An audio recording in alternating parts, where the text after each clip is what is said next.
Olá pessoal, este vídeo foi produzido por Edjoio de Santos, Jéssica Oliveira, Jorge Oliveira e Rafael Lins. Esse vídeo tem como objetivo mostrar uma visão geral do software modelagem UML. Mas, para haver um entendimento maior dessa aplicação desse software, temos que conhecer alguns tópicos importantes. Modelagem.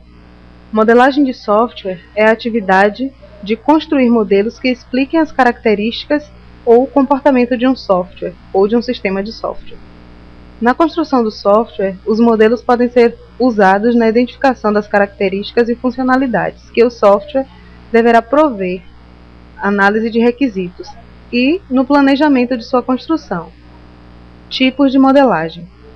Existem dois tipos básicos de modelagem: modelagem de programas procedurais, que são os não orientados a objeto, que é feito geralmente através de fluxogramas, e a modelagem de programas orientados a objeto, que normalmente usam a linguagem gráfica UML. Como poderemos levantar um prédio sem que haja uma planta? Como fabricar uma peça em série sem ter pelo menos um croquis ou modelo? Da mesma maneira, temos que pensar na criação de um software. Com a utilização do UML, haverá um entendimento de cada passo do projeto e com isso haverá uma melhor comunicação, pois o que foi solicitado pelo cliente será mais bem disposto visualmente para todos os envolvidos no projeto, assim evitando distorções entre o que foi pedido e o que está sendo executado. Com isso, nós precisamos saber o que é a UML. O UML é uma linguagem de modelagem unificada, ou seja, uma linguagem padrão para a elaboração de estruturas de projetos de software.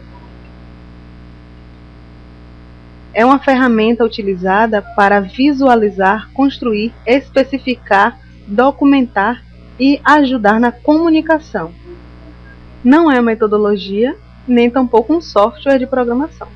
As suas aplicações são diversas, entre elas, sistemas de informações corporativos, comércio eletrônico conhecido como e-commerce, telecomunicações, defesa ou espaço aéreo, eletrônica médica, científico e muitos outros mais.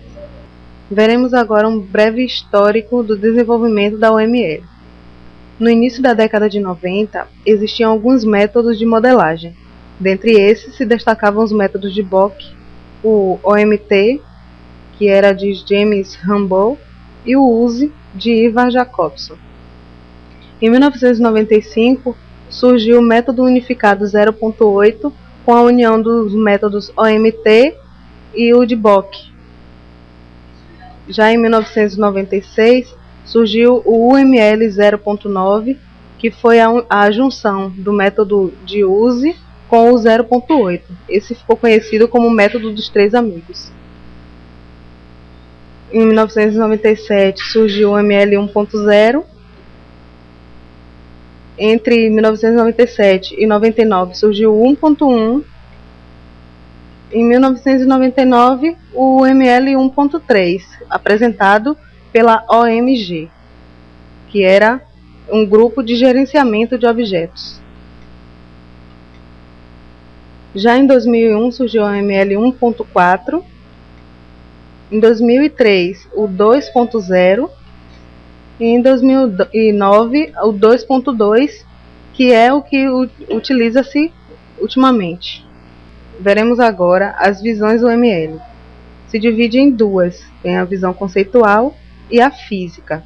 Na visão conceitual, temos a visão de projeto, que abrange as classes e colaborações que formam o vocabulário do problema e de sua solução, e a visão do processo, que abrange os trades e os processos que formam os mecanismos de concorrência e de sincronização do sistema.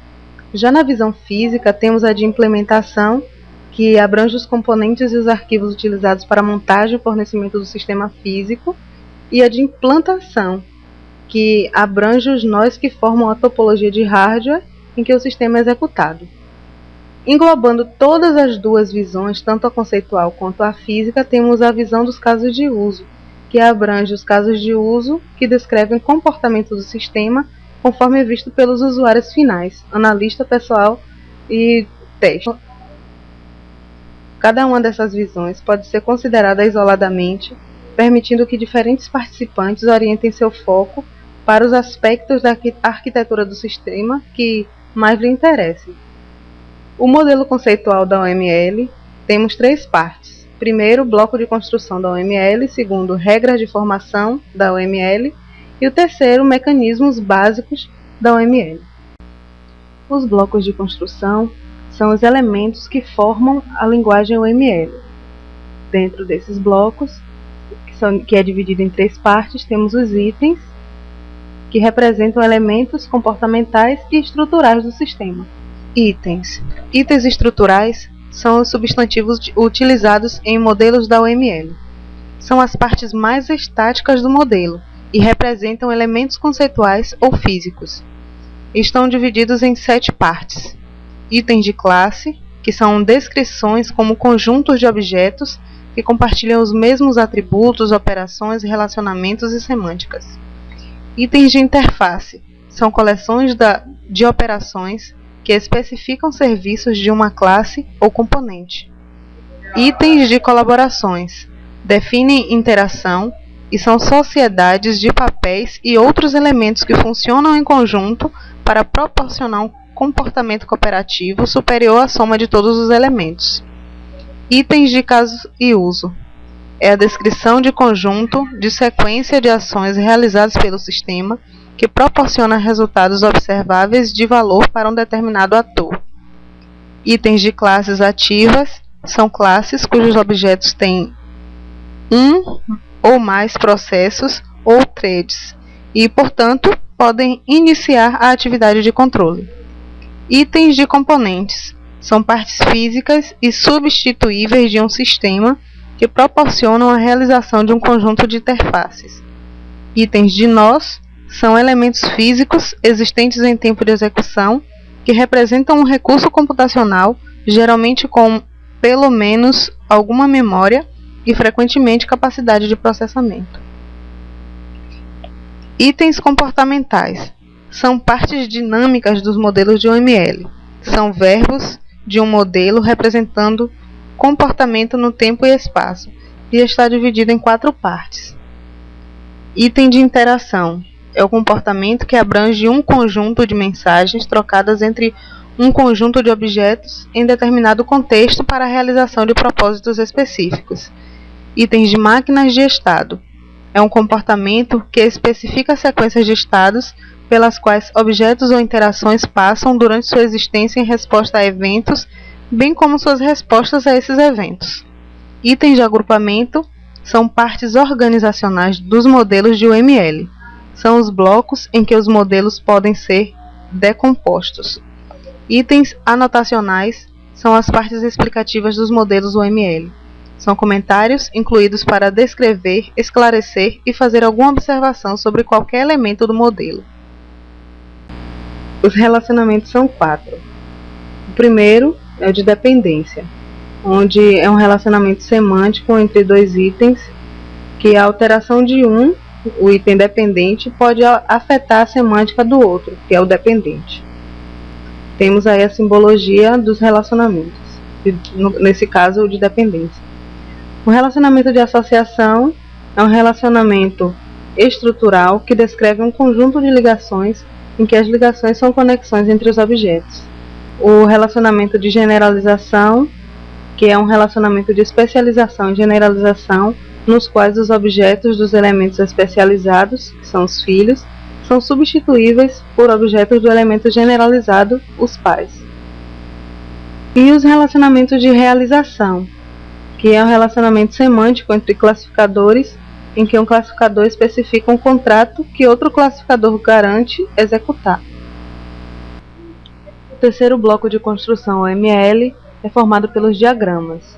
Um diagrama é a apresentação gráfica de um conjunto de elementos, geralmente representados como gráficos. Eles agrupam coleções interessantes de itens e relacionamentos. Na OML temos diagramas estruturais, que são os estáticos, e os comportamentais, que são os dinâmicos. Entre os diagramas estruturais, temos o diagrama de classe, que é utilizado para apresentar elementos conectados por relacionamento. O diagrama de pacotes, que tem a função de organizar elementos de modelos e mostrar a dependência entre eles. O diagrama de componentes, que tem o objetivo de mostrar as dependências entre os componentes de software apresentado e suas interfaces.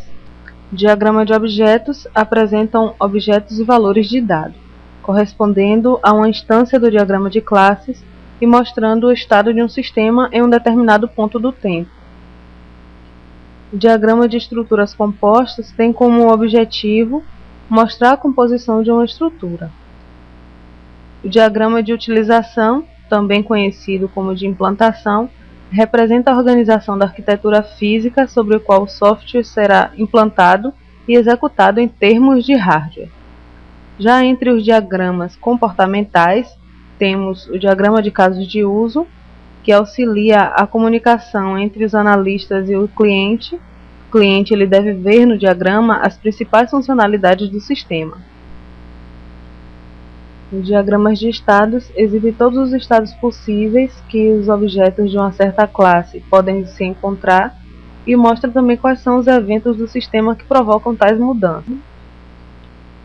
O diagrama de atividades exibe o fluxo sequencial das atividades e é geralmente utilizado para demonstrar as atividades executadas por uma operação específica do sistema. Os diagramas de interação, eles mostram como os objetos interagem uns com os outros. Permitem assim modelar os aspectos dinâmicos de um sistema, que são 4 tipos de diagramas de interação. Existe o diagrama de sequência, o qual descreve a ordem temporal em que as mensagens são trocadas entre os objetos.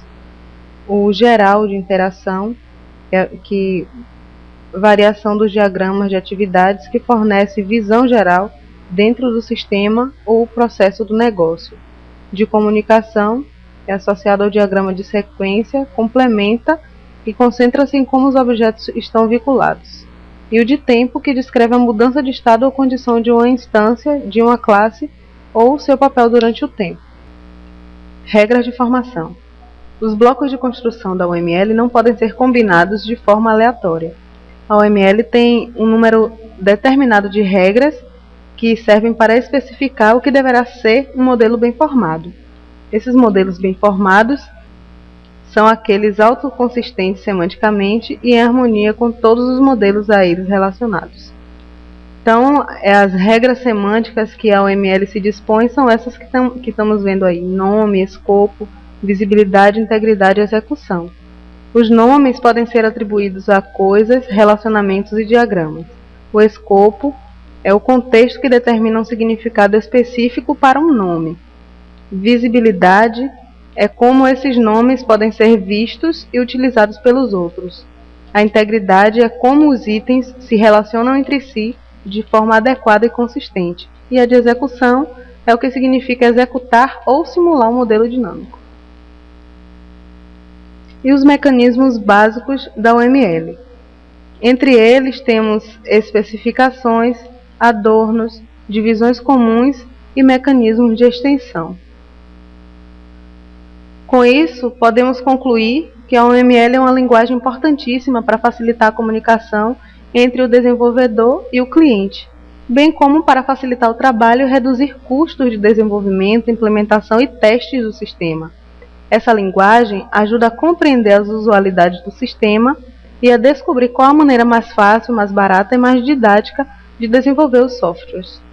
Visto que esse assunto é bastante abrangente, deveremos estudar individualmente cada diagrama para um maior entendimento. Nos próximos vídeos, iremos ver mais profundamente esse assunto. Temos aqui alguns programas utilizados para a construção de diagramas UML.